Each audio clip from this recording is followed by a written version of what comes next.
নমস্কার বন্ধুরা, নবদিগন্ত চ্যানেলের পক্ষ থেকে আপনাদের সকলকে জানাই স্বাগতম। তো বন্ধুরা, এখন আমি আপনাদের সাথে এই ভিডিওতে যে বিষয় নিয়ে আলোচনা করতে চলেছি সেটি হচ্ছে, আপনারা হেডলাইন কিন্তু দেখেই নিয়েছেন যে 9533 প্যানেলে NIOS ডিএলএডদের কপাল খুলতে চলেছে খুব শীঘ্রই।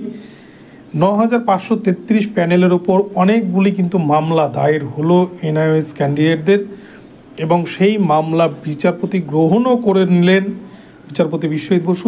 এই বিষয়ে আপনাদের সাথে বিস্তারিত আপডেট শেয়ার করতে চলেছি এই ভিডিওর মাধ্যমে, এবং 9533 প্যানেলে কী ঘটনা ঘটতে চলেছে আগামীতে আপনারা সম্পূর্ণটা জানতে বিস্তারিত ভিডিওটি দেখুন যে কী কী আপডেট উঠে আসছে নতুন করে NIOSদের জন্য। তবে তার আগে বলি, যারা প্রথমবার চ্যানেলটি দেখছেন আপনারা অবশ্যই চ্যানেলটিকে সাবস্ক্রাইব করে নেবেন এই ধরনের আপডেট সবার আগে সর্বপ্রথমে পাওয়ার জন্য। তো চলুন আমরা এবারে মূল পর্বের দিকে ফিরে যাই। তো বন্ধুরা, আপনারা ইতিমধ্যে জানেন সকলেই যে NIOS এবং বিএড এই দুটিকে কিন্তু 2022 রিক্রুটমেন্ট প্রসেসে ইন্টারভিউ দেওয়ার পরেও সুপ্রিম কোর্টের নির্দেশ মোতাবেক পশ্চিমবঙ্গ প্রাথমিক শিক্ষা পর্ষদ তারা কিন্তু প্যানেল থেকে বের করে দিয়েছিল। যদিও অন্যান্য রাজ্য তারা কিন্তু শর্ত সাপেক্ষে তারা কিন্তু নিয়োগ করেছে, কিন্তু পশ্চিমবঙ্গ থেকে কিন্তু পুরোপুরি তাদেরকে বাদ দিয়ে সেই প্যানেল প্রিপেয়ার করেছিল প্রাইমারি বোর্ড, এবং সেই রিক্রুটমেন্ট প্রায় 1 বছর কিন্তু হতে চললো, 10 মাস অতিক্রান্ত হলো, কিন্তু এখনও পর্যন্ত সেই মামলা কিন্তু চলছেই।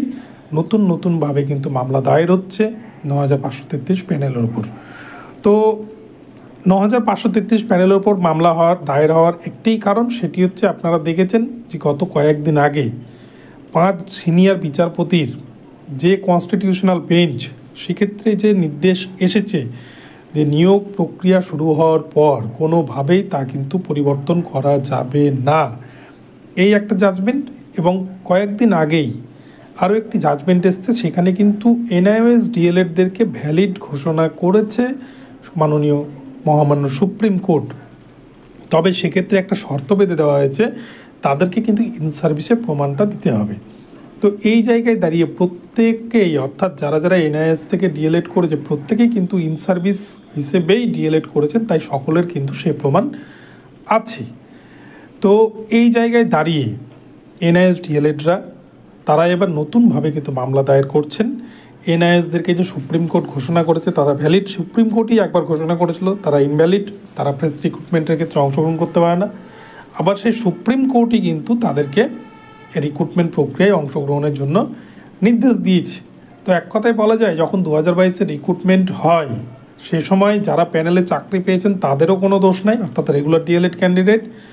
আবার যারা সেই সময় সেখান থেকে ডিপ্রাইভড হয়েছেন তাদেরও কিন্তু কোনো দোষ নেই, কারণ হচ্ছে সুপ্রিম কোর্টের নির্দেশ মোতাবেক তাদেরকে কিন্তু সেখান থেকে বাদ দিয়ে দেওয়া হয়েছে। আবার সুপ্রিম কোর্ট যখন তাদেরকে প্রেস রিক্রুটমেন্টে অংশগ্রহণের জন্য নির্দেশ দিয়েছে, তখন এখানেও কিন্তু ক্যান্ডিডেটদেরও কোনো দোষ নেই, তারা চাকরি পেয়েছেন তাদেরও দোষ নেই, এবং পর্ষদেরও দোষ নেই। এখানে কোর্ট যা বলবে সেটাই কিন্তু হবে। তো সেই জন্য কোর্টের ওপরেই আবারও কিন্তু 9533 প্যানেল নিয়ে নতুন মামলা দায়ের হচ্ছে।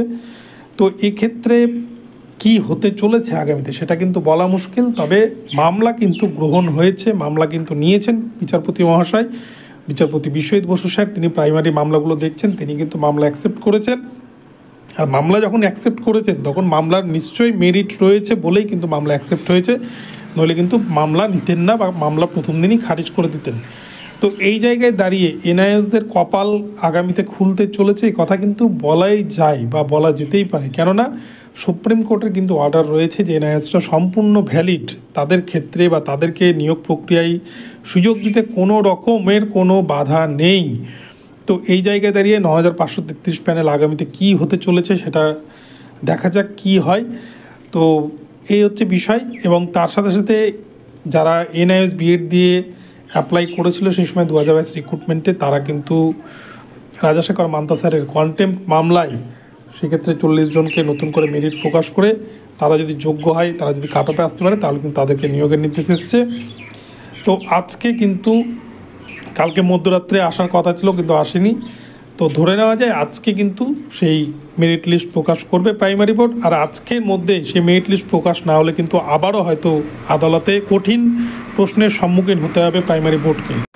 তো সবশেষে একটাই কথা বলতে হয়, এই 2022 রিক্রুটমেন্ট প্রক্রিয়া নিয়ে কিন্তু প্রাইমারি বোর্ড তারা কিন্তু কিছুতেই স্বস্তিতে নেই। তারা কিন্তু যেমন 2014 টেট নিয়ে অশান্তিতে রয়েছে, 2017 টেট নিয়ে অশান্তিতে রয়েছে, 2022 টেট নিয়ে অশান্তিতে রয়েছে, ঠিক তেমনই কিন্তু এই 2022 রিক্রুটমেন্ট প্রক্রিয়া বা 9533 প্যানেল নিয়েও তারা কিন্তু বড় বিপাকে পড়ে গেছে। এই এনআইএসদেরকে সুপ্রিম কোর্ট থেকে মান্যতা দেওয়ার পরে নতুন নতুন মামলা দায়ের হচ্ছে। তো কী হতে চলেছে আগামীতে দেখা যাক।